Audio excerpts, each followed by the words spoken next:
अगर आपको मालूम है कि कहीं कोई डरने की बात नहीं है, कोई नियम नहीं है, कायदा नहीं है, कानून नहीं है, तो आप 1 करोड़ रुपया वापस लाएंगे बाजार में, कोई कारखाना खोलेंगे, कोई धंधा चलाएंगे, कोई ना कोई उत्पादन का काम करेंगे, तो वो 1 करोड़ रुपया घर में से निकल के मार्केट में आएगा, माने फ्लोटेशन हो जाएंगे।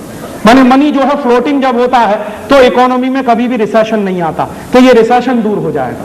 कहने लगे बात तो आपकी समझ में आती है। मैंने कहा फिर इसमें करने में क्या दिक्कत है, तो हमारी रोजी रोटी का क्या होगा? मैंने कहा हल चलाओ गांव में जाके। तुमको मालूम नहीं है कि हल कैसे चलाया जाता है, तुम तागड़ धिन्ना करते हो लोगों के खून पसीने की कमाई के पैसे पर, और तुम गांव में जाकर हल चलाना शुरू कर दो, धरती माता इतना देती है कि तुम भूखे नहीं मरोगे। और मैं इस मान्यता का हूं जो आपको बता दूं कि जब तक हिंदुस्तान में यह टैक्सेशन का सिस्टम खत्म नहीं होगा अंग्रेजों का बनाया हुआ, तब तक इस देश में तरक्की नहीं होने वाली।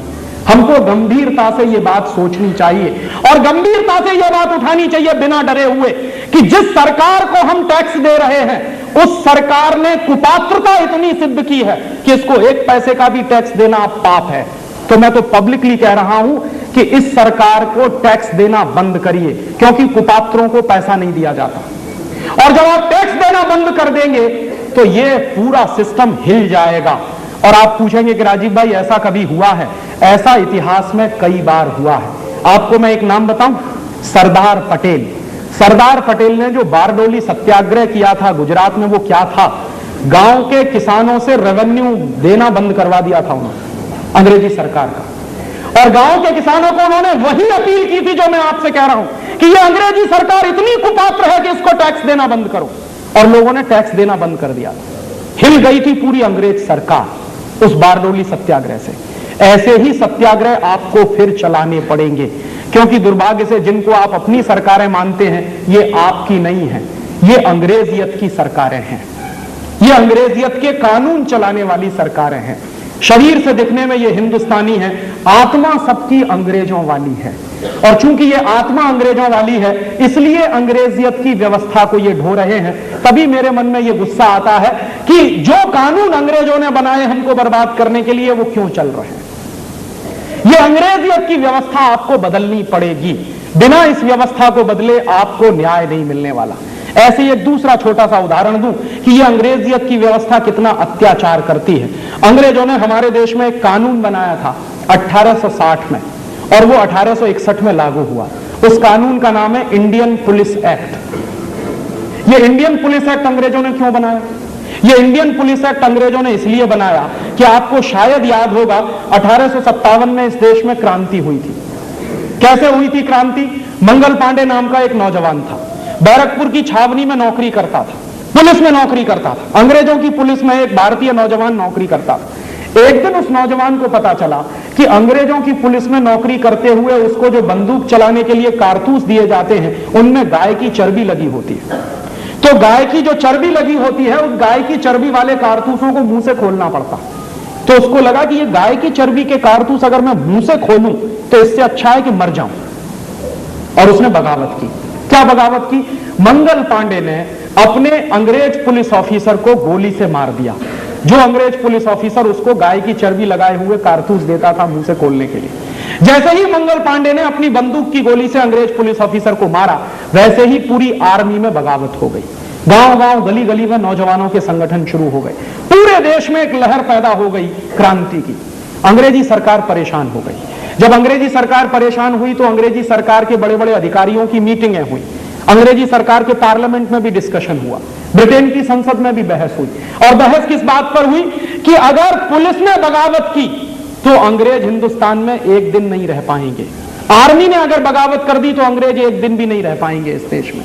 तो कुछ करो, इस बगावत को रोको।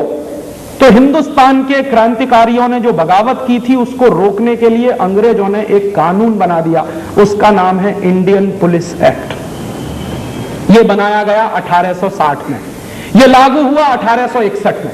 इस कानून में अंग्रेजों ने किया क्या कि जिस मंगल पांडे ने बंदूक चलाई और बंदूक चलाकर अंग्रेज पुलिस ऑफिसर को गोली मारी, तो इस कानून के तहत अंग्रेजों की सरकार ने फैसला किया कि हर हिंदुस्तानी नौजवान के हाथ में जो बंदूक दी गई है वो छीन ली जाए, नहीं तो पता नहीं वो दूसरे नौजवान वही बंदूक का इस्तेमाल करके अंग्रेजी ऑफिसर्स को मारना शुरू कर देंगे। तो सारे हिंदुस्तानी नौजवान जो अंग्रेजों की पुलिस में नौकरी करते थे, सिपाही थे, उनके हाथों से बंदूकें छीन ली गई। कानून कौन सा था? 1860 का। और बंदूकें छीनकर क्या किया गया? उनके हाथ में एक डंडा पकड़ा दिया गया।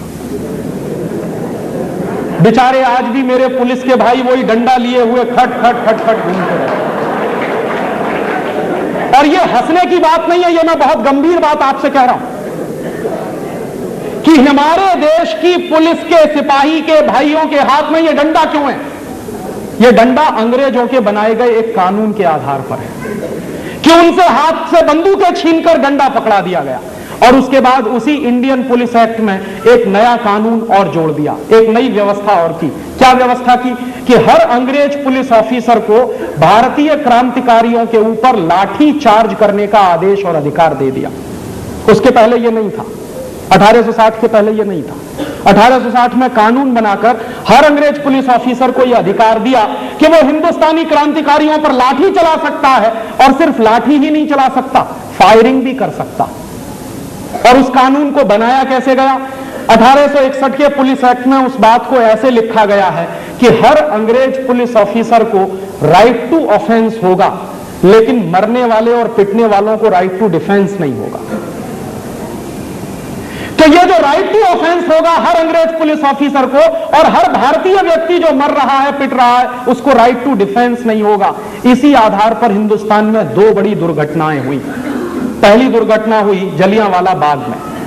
13 अप्रैल 1919 को एक अंग्रेज पुलिस ऑफिसर डायर, उसने गोलियां चलाई अंधाधुंध। 18 मिनट पुलिस फायरिंग हुई, और 18 मिनट की पुलिस फायरिंग में 2000 क्रांतिकारी मारे गए सीधे गोलियों से। 2000 क्रांतिकारी तो सीधे गोलियों से मारे गए। फिर जो भगदड़ मची उसमें कई हजार लोग मर गए। बाद में क्या हुआ? जिस अंग्रेज पुलिस ऑफिसर डायर ने यह गोली कांड किया था, उसके ऊपर एक मुकदमा चला अदालत में। अदालत ने फैसला दिया, क्या फैसला दिया? कि चूंकि डायर को राइट टू ऑफेंस था और मरने वालों को राइट टू डिफेंस नहीं था, इसलिए डायर को कोई सजा नहीं दी जा सकती।